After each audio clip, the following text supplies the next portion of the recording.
Okay, perfect. Welcome, everybody. I'm glad that you're here with me this month for Financial Aid Fun for Parents. This is one of the monthly webinars that we do in our practice. I'm going to spend probably half hour, maybe 40 minutes talking about everything having to do with financial aid fun.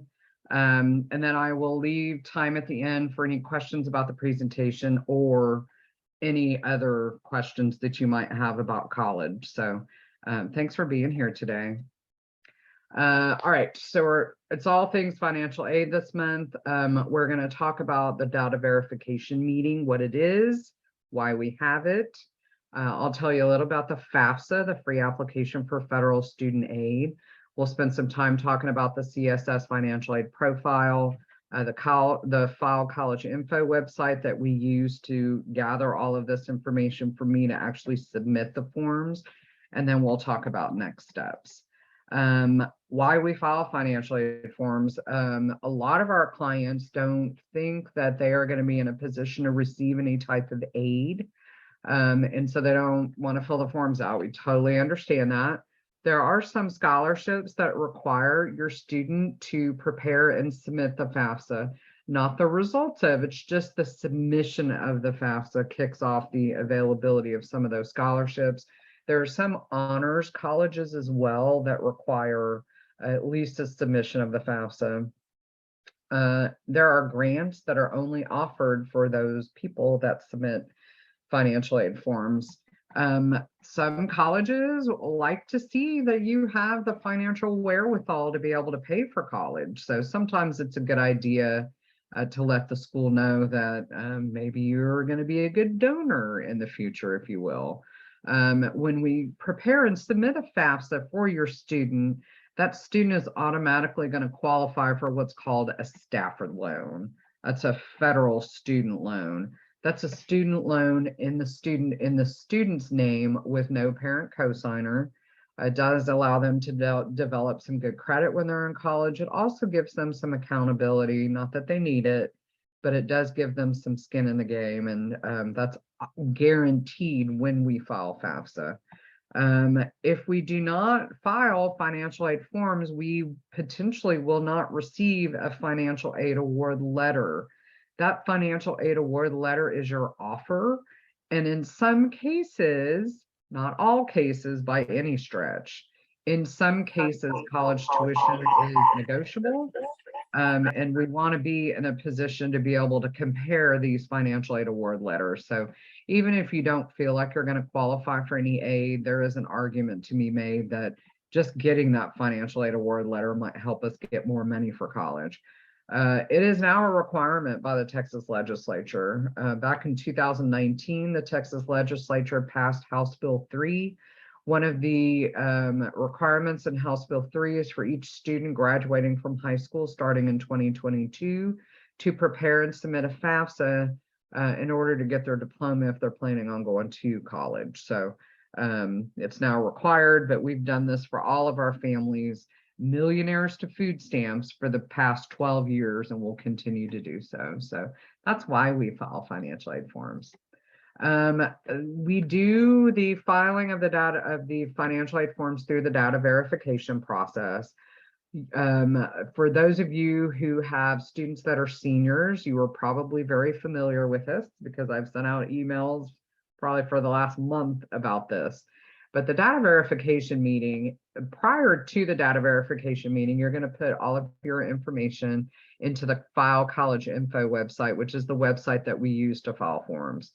So you'll put all of your information in there and information about your family, your financials, etc., the schools that the kids or your student is applying to. The next step, you have to sign up for what's called an FSA ID and password. The FSA ID and passwords act as the electronic signatures for your FAFSA. FAFSA requires that it be signed by the student and by one parent. And the way that you sign the FAFSA is by inputting the FSA ID and password. So one for the student and one for one of the parents. In that data verification meeting, your data verification specialist is going to just review all of the information that you put into the File College info site, make sure that everything's where it's supposed to be in order for me to be able to push buttons and start filing forms for you starting October 1. After the data verification meeting, you click submit. We file forms for you starting October of senior year. And then I will email you confirmation sheets from all of the financial aid forms that we file for you. The two main financial aid forms, one's called the FAFSA, one's called the CSS financial aid profile. Both of those open October 1. We usually will start filing that first week of October. I usually don't do it on October 1st because FAFSA is known to crash. And I like for them to be able to work their bugs out, give them a couple of days, and then I'll actually start filing. We cannot file financial aid forms for you until the data verification meeting is completed and the information is signed off on. You sign off on the information. My business partner, Mike, will take a look at the information just to make sure it looks good on his end. I look at the information before I actually file the forms. And so it's almost a 4-step process. These data verification meetings are being set right now. I've sent out time trade links to all of the seniors that are in our system. And so just click on the time trade link. That'll take you to either Dan or Michael's calendar to get that meeting scheduled and taken care of. It's a Zoom meeting. Depending upon how complicated your situation is and how much information you have inputted into the system, sometimes it's 45 minutes, sometimes it's an hour. Most of them have day and evening appointments available, etc. So if you have any questions about the data verification meeting, please don't hesitate to reach out. I am more than happy to help any way that I can. For the data verification meeting, here's kind of a list of the required documents. For the class of 2023 grads, we do want a copy of the 2021 tax return for the parents and the student. If your student actually filed a tax return in 2021, we need a copy of that. Copies of all of the W-2s, because on FAFSA, they do require us to indicate how much parent 1 earned, how much parent 2 earned. On your tax return, they take both of those numbers and they combine them. And so because FAFSA needs them separated, we need copies of the W-2s. For FAFSA especially, they are just looking for, taxable or liquid assets like checking savings, any money that you have in the stock market that's not in retirement. They do want, for the CSS financial aid profile, we also need balances of retirement accounts, 529s, kind of ballpark. It doesn't have to be exact. Medical expenses, these are out-of-pocket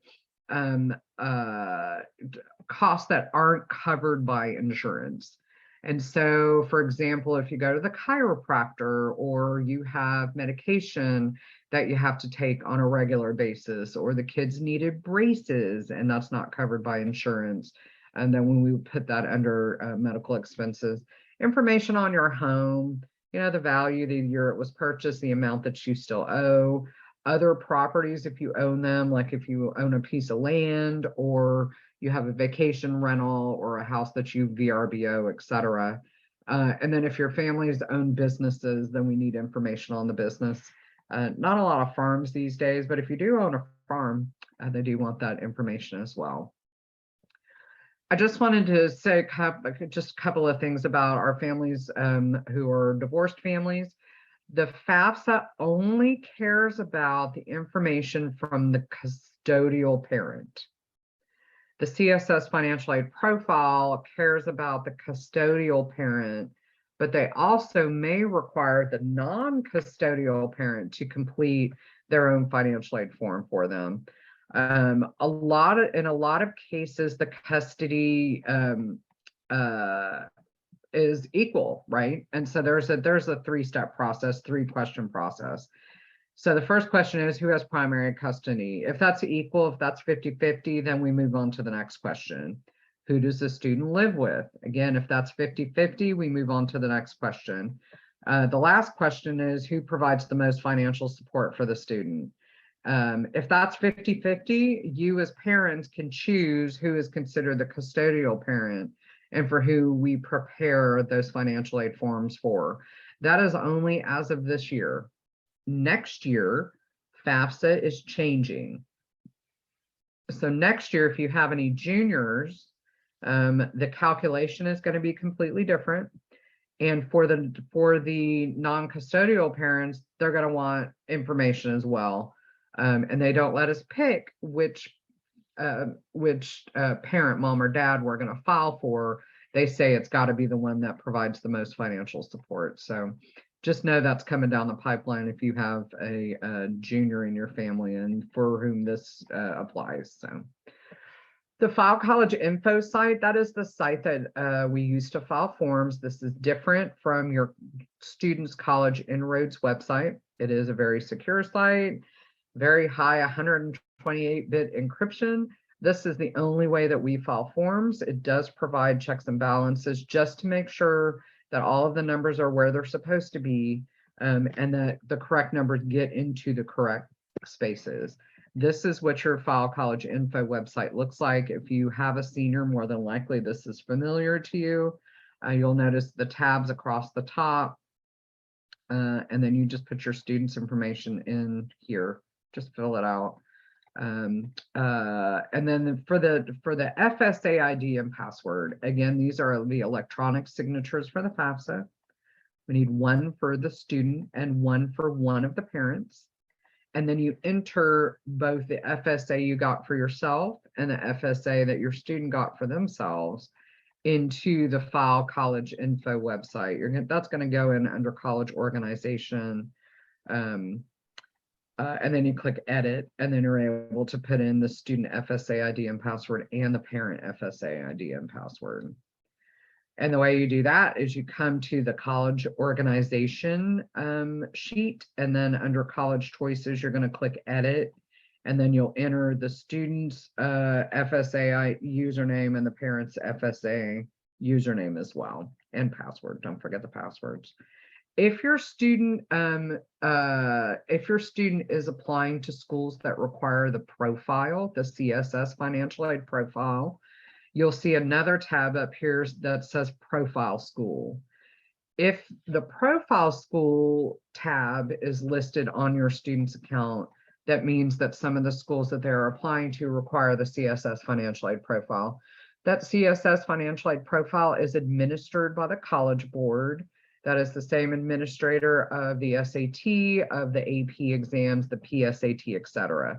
So if your student has taken a PSAT or an SAT, they will have a College Board login and password. And then we're going to need that. Here it's called the student CSS username. That's their College Board login and password. So that's how you do that. In order to create FSA IDs and passwords, you're going to go to this website, and I can send you this link if you would like. And then you just fill it out. It says items needed below. So below that is a little, it'll say either login or create account. You'll click on create account for yourself. You'll create one for yourself, and then your student will do that as well. We used to get those for you. But the student aid website now requires authentication. And so when you put in a cell phone, they're going to text a code to your cell phone. And so if you are creating these for your students, you just want to make sure that they're going to be handy and they have access to their cell phones, because they will get a code via cell phone. They'll also get a code via email. So you're welcome to do it for them. They just need to be handy to give you those codes to be able to create that account. The FAFSA. FAFSA stands for Free Application for Federal Student Aid. This determines need-based eligibility for both federal and state need-based programs, like the SEOG grant, the Pell Grant. And here in Texas, we have the Texas Equalization Grant. Work Study is also kicked off by the submission and the preparation submission of the FAFSA. The FAFSA is sent to all of the schools that your student is applying to. The FAFSA is a pretty basic and cursory look at your financial situation. They really only care about the AGI, the adjusted gross income off your tax return, and taxable assets. Anything that's in the stock market that's not in retirement. If your students have any custodial accounts, if your student has a trust, they want all of that information. From the FAFSA is derived what's called the expected family contribution. And that's how the schools determine need-based aid. And so you put all of we put all of your information in the FAFSA, and it comes up with what's called an expected family contribution. That's the minimum amount of money the government thinks that you as a family can afford to send your student to college. The system is broken, and it's roughly a quarter of your adjusted gross income. And nobody who makes $100,000 is going to want to spend $25,000 for their student to go to college. But that's the expected family contribution. The school is then going to look at the cost of attendance, which is everything all in, the cost of attendance for the university, subtract out the expected family contribution, and whatever's left over is called the need basis. If there is a need basis, a lot of schools will try to meet that need either with grants, which is free money, or loans, which you have to pay back. So that's FAFSA. Again, the Texas legislature is requiring us to submit FAFSA for everybody. There is an opt-out process, but that opt-out process has to be done through your school district. In our opinion, there's no downside to filing FAFSA, and so we just file forms for everybody unless we have some families that are just very resistant to it, and then you can opt out of that if you wish. This is what the FAFSA website looks like. It's studentaid.gov, and this is how I file forms. The expected family contribution, as I mentioned, is called the EFC. It's calculated from the numbers that we put into FAFSA. It's based on what's called the federal methodology. As I mentioned, it's kind of a cursory look at your financial situation. A couple of differences here. They do not include home equity. The CSS financial aid profile does, but if you have any rental properties, if you have a vacation home, they are going to include that within your assets. If you own a business, but it's family owned and you have less than 100 employees, they don't care about that. The CSS financial aid profile does and will. And for the FAFSA, they don't take into account the retirement, the balances of your retirement accounts. They will ask you, do you expect to receive Social Security when you retire? We assume that Social Security is still going to be around when we all retire. So the answer to that question is yes. The next question that they ask is, do you have a retirement account like a 401k or a 401k or 403b, something like that? They just ask you if they have it. They don't care, and nor do they want the balances of that. The CSS financial aid profile does. And so those are a couple of differences between the FAFSA and the CSS financial aid profile. Again, we start filing FAFSA mid-October of senior year. In the FAFSA, for lack of a better term, is called an app called the data retrieval tool, or commonly known as the DRT. The DRT is going to connect your tax return to your FAFSA. And so that assures the university that all of the income information that you put into the FAFSA is actually correct information pulled off of your tax return. As I mentioned, FAFSA only cares about the custodial parent information. The non-custodial parent information isn't required. We prepare and submit FAFSA for your first year. So this year, when if you're a senior, this year is when we're going to be submitting FAFSA. I can help you do the FAFSA for year number 2. It's pretty easy to do a renewal, but you got to call me and let me know that you need that you need my help. I would encourage you to try to do the renewal, and then if you get stuck, let me know. And I can do a quick check for you for free. or you can pay us $200 a year and we'll submit your FAFSA for you in years 2, 3, and 4. We always encourage you to fill out FAFSA for every year because your financial situation may change. That doesn't count for this year, but yeah, your financial situation may change. And so it's a good idea for you to prepare and submit FAFSA, especially if you want the student to have the Stafford loan, which again is that student loan that's only in the student's name, no parent cosigner, does give them some accountability, and it does help them develop good credit when they're in college. The CSS financial aid profile is probably the second most popular form that we prepare and complete for you. This is in addition to the FAFSA. So every school in the country will take a FAFSA. Roughly 400 schools require, in addition to the FAFSA, the CSS financial aid profile. There are 5 schools here in Texas: TCU, SMU, Trinity, Baylor, and Rice. Most of your elites, Stanford, Harvard, Yale, etc. Most of your upper tier publics, like the University of North Carolina, Chapel Hill, and most of your upper tier privates are all going to require the CSS financial aid profile. As I mentioned earlier, it's administered by the College Board. It is a much deeper dive into your financial situation. I used to joke that they come to the house and look in the couch to see what kind of change you got hanging out there, because they do a very deep dive into your financial situation. There is a cost to submit the profile. We prepare the forms for you. You pay the fee. It's $25 for the first one and $16 for each subsequent one. One of the good things on the CSS financial aid profile is it does have a space for you to talk about any special circumstances.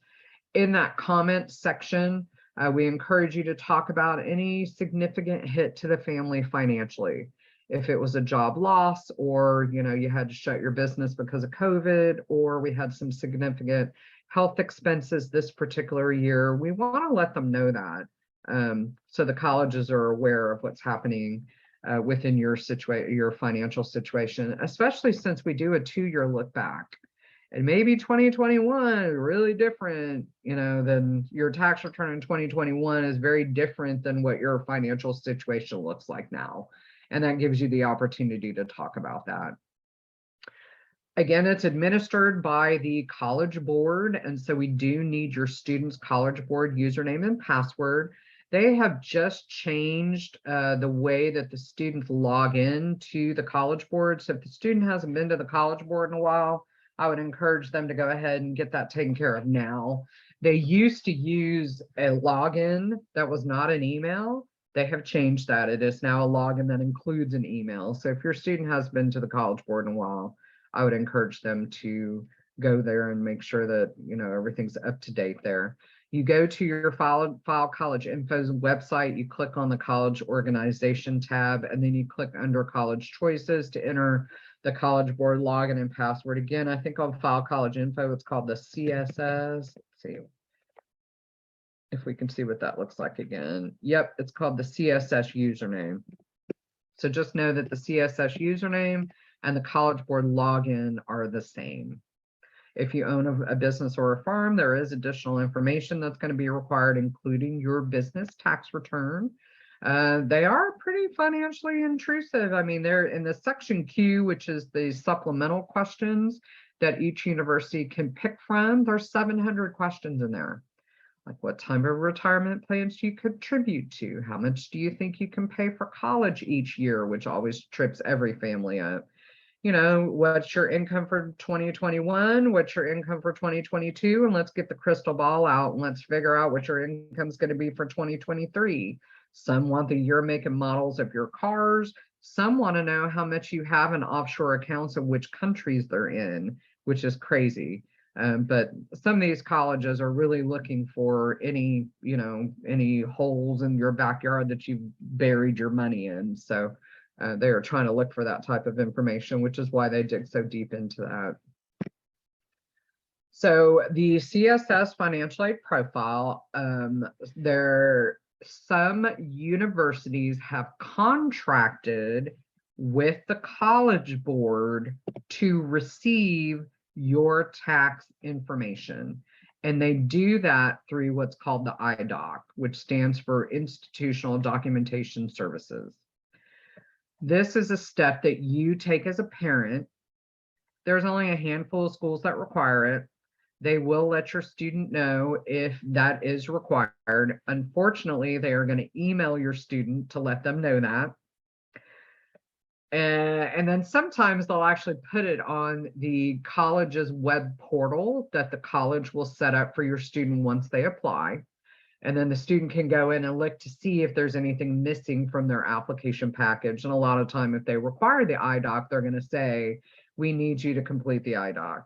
The College Board, you'll go to the College Board IDOC system, you'll upload your tax return and your W-2s, and then the College Board is going to package that information and then send that on to the university.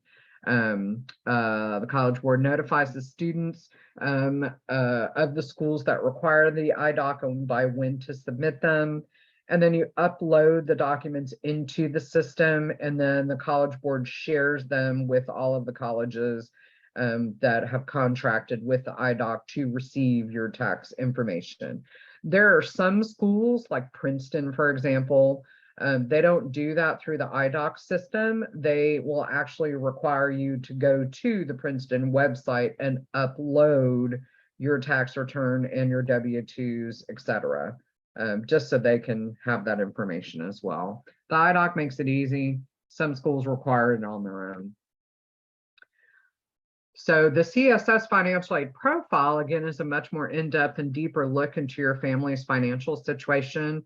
If you are a divorced family, sometimes some of the schools, a handful of schools, are also going to require the non-custodial parent to complete and submit a CSS financial aid profile. Your ex completes that form.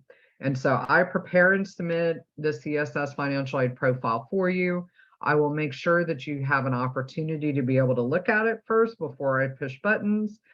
If a non-custodial, call it NCP, a non-custodial parent CSS financial aid profile is required, then I get an email address for your ex, and then the College Board will email your ex directly, keeping you out of the middle.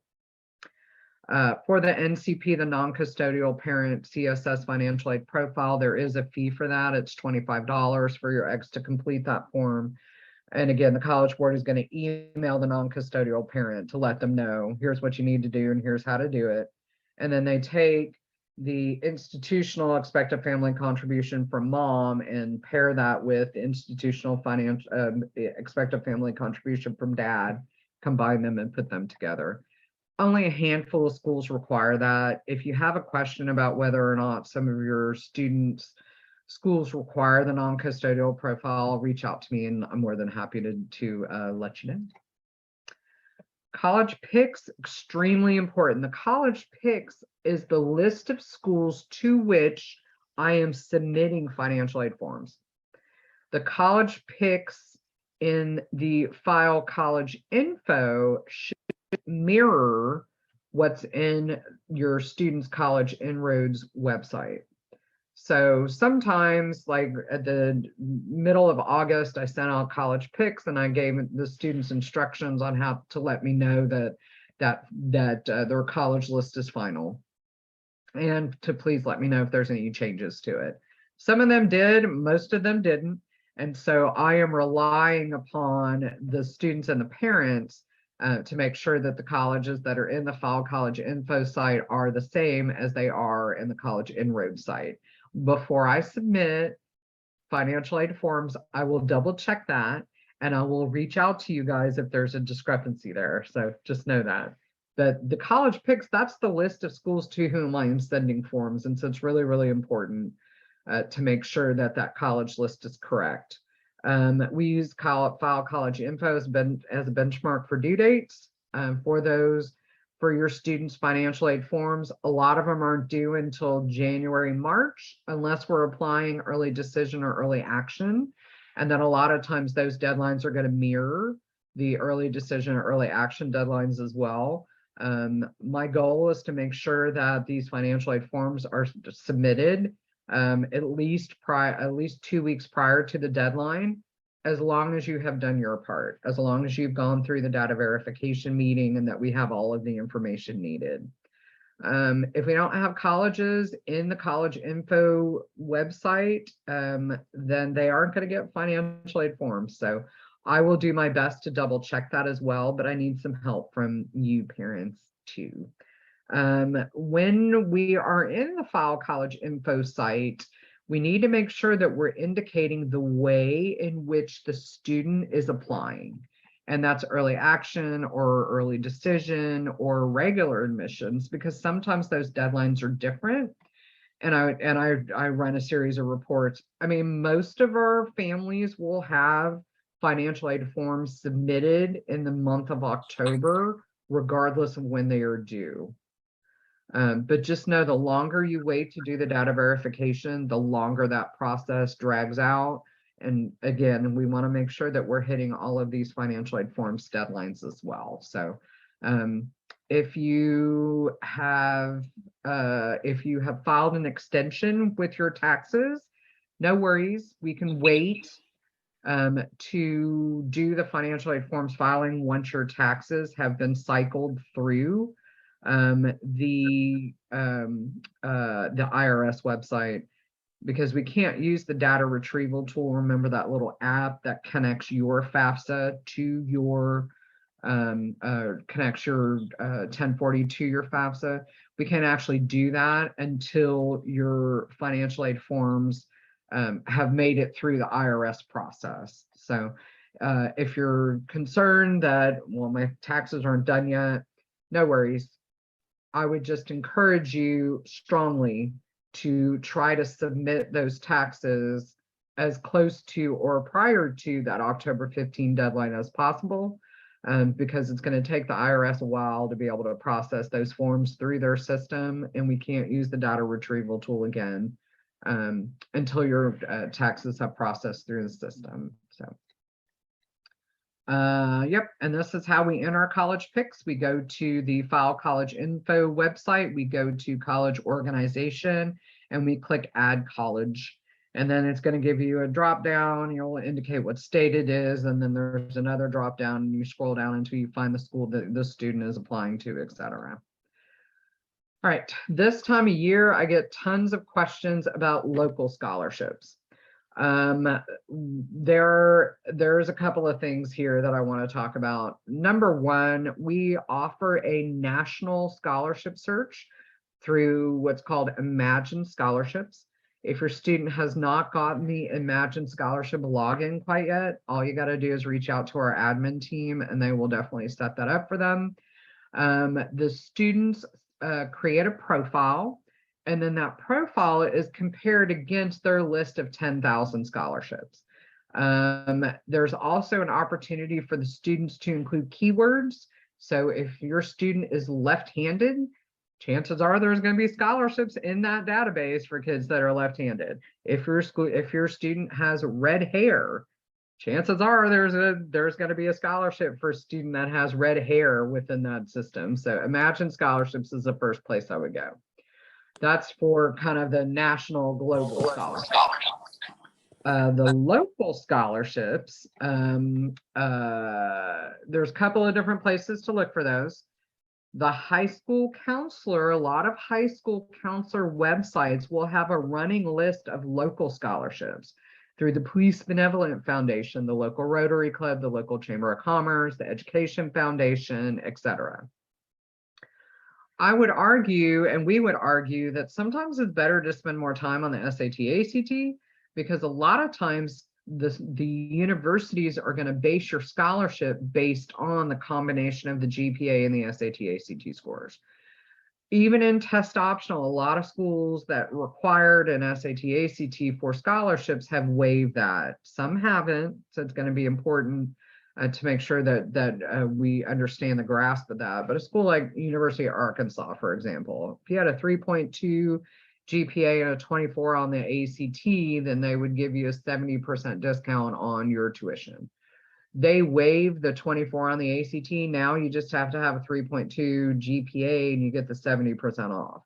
And so sometimes it's needed. I would argue that our philosophy is go ahead and take the SAT at least twice, SAT, ACT at least twice, and let's figure out what the score looks like in comparison to what particular schools are looking for. If a school's test optional, then we can be strategic with you as to whether or not that test score gets submitted. There are lots of scholarships, believe it or not, on the college's website. And so I would encourage the students to go to the college's website, go to the search bar and type in scholarships. And you'll see a list of lots and lots of scholarships that are available either through the department or through the, through the Alumni Association, etc.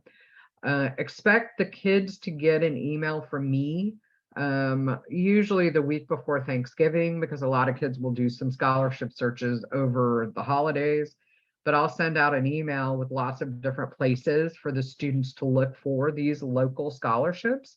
If there's an application that has to be completed or an essay that needs to be written, we can certainly help with both of those, but the students have to do a little bit of heavy lifting and make sure that they're going to qualify for these scholarships prior to the application, etc. So if you have questions about that, don't hesitate to reach out.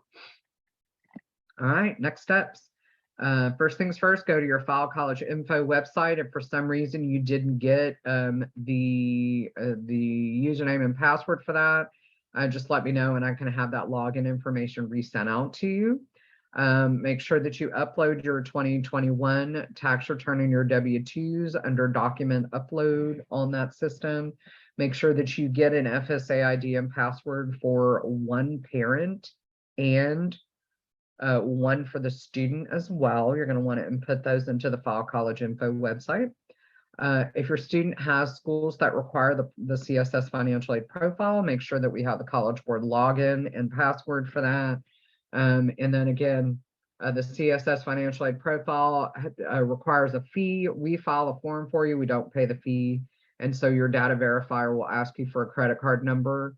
And then obviously I'll let you know before that charge goes through, and then make sure you schedule your data verification as soon as possible if you already haven't done so. And I think that's all I got. Yeah, thanks for being here. All right, so the presentation part is done. If you have questions about anything I talked about today or about any other part of our process, feel free to jump into chat, or you're welcome just to unmute yourself and I can answer questions. Who has questions? I have a question. Yes. Yeah, so when we got to the college pick part, we just wanted to double check. When it says on the pull down, you have like early action 1, early action 2, early decision. Some of them didn't distinguish a difference between 1 and 2. It was just early action or early decision. Does it matter which one you pick? Not really. And again, I'll go back through and make sure that all of that data is correct before we submit. Okay, thank you. Again, a lot of times those financial aid forms are going to follow kind of the deadlines that are consistent with the admissions deadlines.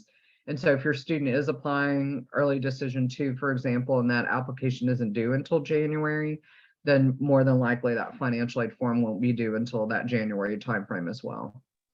Got it. Thank you. You're welcome. Who else has questions? Who else has questions? Well, I do have a question. We sent off a college application. We got an acceptance. We never sent any financial info. What do we send this behind or what's yeah. Yeah, no, I mean that they're two separate processes that kind of run congruently. The admissions piece of it, the submitting the college applications and getting accepted, that's very exciting. Congratulations. Oh, that was actually a practice school, of course, as luck will have it. Of course, but at least we know we're going to college. We might not know what all the options are, but at least we know we're going to college. So well, yeah, and it was nice. They also offered her some money to come. So, but we didn't send in any financial application. I'm just like, well, I didn't fill out any forms yet. How do they know? So Yep. Do we And still so send again, it, or? those systems are separate. And so we do the applications first, usually, and then we submit financial aid forms. Now, if the student has not applied by October 1 to a particular school, then we can still file financial aid forms in October, even prior to the student submitting applications, because a lot of the application deadlines aren't until November. Yeah, And so we send financial aid forms to all of the schools that the student is applying to. Once the admissions department makes their determination, yes or no, are you in or not, then they wait to get to connect the admissions application with the financial aid application and then combine them.